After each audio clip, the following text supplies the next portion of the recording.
We pretty much had ran ourselves into a financial hole because rather than making the decision to pivot early on when it wasn't working out, we decided to stay stuck on the idea of making things work. Jonathan Nieto is our guest today on CallumConnects Micro-Podcast. Jonathan has an extensive entrepreneurial background and has run 40 different corporations. He's the founder and CEO of Real Marketing Strategies.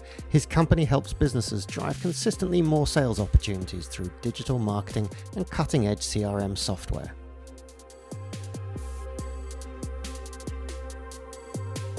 So a hurdle that I've faced as an entrepreneur has been the lack of making decisions sooner. I've realized for so many entrepreneurs and business leaders, fear is something that can get in the way of the decision-making process. And it doesn't really come in an apparent form. It's usually very subtle, and it really manifests itself in procrastination.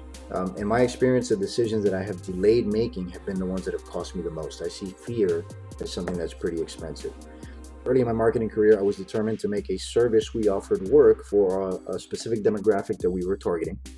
And well over 6 months, we pretty much had ran ourselves into a financial hole because rather than making the decision to pivot early on when it wasn't working out, we decided to stay stuck on the idea of making things work. Now, fast forward to today, I've learned to be more flexible when it comes to strategy. You see, the vision does not change, but the strategy to get there absolutely can. What kept me from changing the strategy sooner, I now realize, was fear.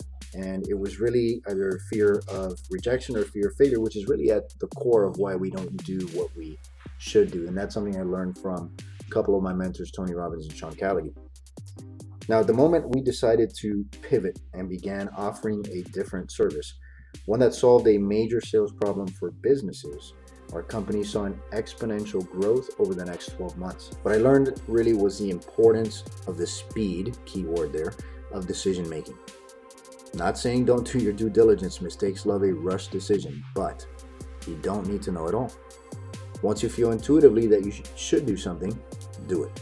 You see, effective leaders decide fast and are slow to change their mind. Either way, whatever decision you decide to make now is a step in the right direction. So what I would offer to other entrepreneurs and business owners listening is to have more faith in their decisions.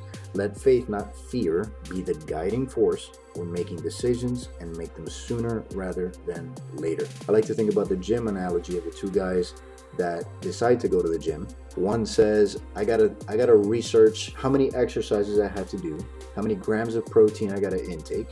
I got to figure out how many exercises I should be doing per day, how many minutes I'm supposed to spend on them. The guy that spent the entire day thinking about this entire process that he's got to put together already got outworked by the person that just showed up and put the work in. So either way, as I mentioned earlier, the decision you decide to take now is a step in the right direction, because you will either find out you made the right decision or the wrong one, and you will be able to adjust much sooner.